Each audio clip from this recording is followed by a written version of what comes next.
ಫಸೀತ್ಲು ಉತ್ಥನ ಬಳಗ ಶಿಶು ಮಂದಿರ ರಸ್ತೆ ಬಳಿಯ ಸ್ಥಳೀಯ ನಿವಾಸಿಗಳಾದ ಸೌರಭ್, ಜಸ್ಟಿನ್, ಸುಜಿತ್ ಅವರುಗಳು ಶನಿವಾರ ರಾತ್ರಿ ವಾಕಿಂಗ್ ಮಾಡಿಕೊಂಡು ಬರುತ್ತಿರುವಾಗ ಆರೋಪಿ ಪ್ರಶಾಂತ್ ಎಂಬಾತನು ಜಿತೀಶ್ ಆತನನ್ನ ಗುರಾಯಿಸಿ ಅವನಿಗೆ ಅವಾಚ್ಯ ಶಬ್ದಗಳಿಂದ ನಿಂದಿಸಿ ಜಿತೀಶ್ ಅವರ ಬೆನ್ನಿಗೆ ಹಾಗೂ ಹೊಟ್ಟೆಗೆ ಚೂರಿಯಿಂದ ಇರಿದು ಕೊಲೆ ಯತ್ನ ನಡೆಸಿದ್ದಾನೆ.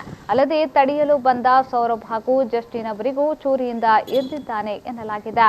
ಗಾಯಗೊಂಡವರನ್ನ ಖಾಸಗಿ ಆಸ್ಪತ್ರೆಗೆ ದಾಖಲಿಸಲಾಗಿದೆ. ಆರೋಪಿ ಪ್ರಶಾಂತ್ ಹಾಗೂ ಜಿತೀಶ್ಗೆ ಹಳೆ ವೈಷಮ್ಯವಿದ್ದು ಈ ಮೂಲಕ ಕೊಲೆಗೆ ಯತ್ನಿಸಿದ್ದಾನೆ. ಈ ಬಗ್ಗೆ ಸುರತ್ಕಲ್ ಪೊಲೀಸ್ ಠಾಣೆಯಲ್ಲಿ ಪ್ರಕರಣ ದಾಖಲಾಗಿದೆ.